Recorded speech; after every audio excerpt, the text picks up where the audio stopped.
அஸ்ஸலாமு அலைக்கும் வரஹ்மத்துல்லாஹி வரகாத்துஹு. இன்றைய ஹதீஸ் அன்னை ஆயிஷா ரலியல்லாஹு தஆலா அன்ஹு அவர்கள் அறிவிக்கிறார்கள். ஒரு சமயம் மஹ்சூமியா குலத்தை சேர்ந்த ஒரு பெண் ஒருவர் திருடிவிட்டாள். இந்த விஷயம் குறைஷிகளுக்கு மத்தியிலே மிக பெரும் ஒரு கவலையை ஏற்படுத்தியது. காரணம், மஹ்சூமியா கிளை குறைஷி கோத்திரத்தின் கிளைகளில் ஒன்று.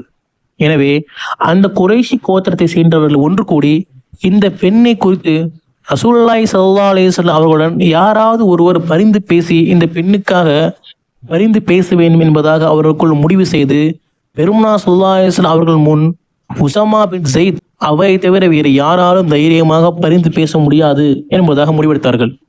நாயம் ஸல்லல்லாஹு அலைஹி வஸல்லம் அவர்கள் மிகவும் விருப்பமான உஸாமா பின் ஸைத் அவர்களை ரசூலுல்லாஹ்விடம் அந்த பெண்ணுக்காக பரிந்துரை பேச வைத்தார்கள். நாயம் ஸல்லல்லாஹு அலைஹி வஸல்லம் அவர்கள் உஸாமாவின் பேச்சை கேட்ட பின்பு கூறினார்கள், அல்லாவின் குற்றவியல் சட்டங்களில் ஒன்றிலா நீ பரிந்துரை செய்கிறாய் என்பதாக கோபமாக கேட்ட பின் பெருமானார் ஸல்லல்லாஹு அலைஹி வஸல்லம் எழுந்து சென்று உரை நிகழ்த்தினார்கள்.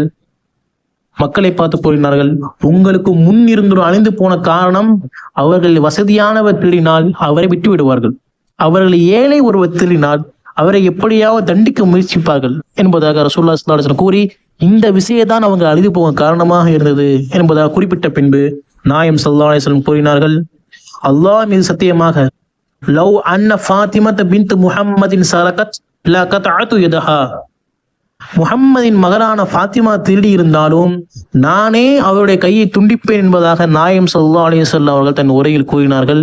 இந்த ஹதீஸ் புகாரியிலும் முஸ்லிமிலும் அறிவிக்கப்படுகிறது. மேலும் ஒரு ஹதீஸை நபி ஸல்லல்லாஹு அலைஹி வஸல்லம் அவர்கள் கூறுகிறார்கள். இந்த ஹதீஸை அபூ யஅலா முஅக்கல் இப்னு யஸார் ரலியல்லாஹு தஆலா அவர்கள் அறிவிக்கிறார்கள்.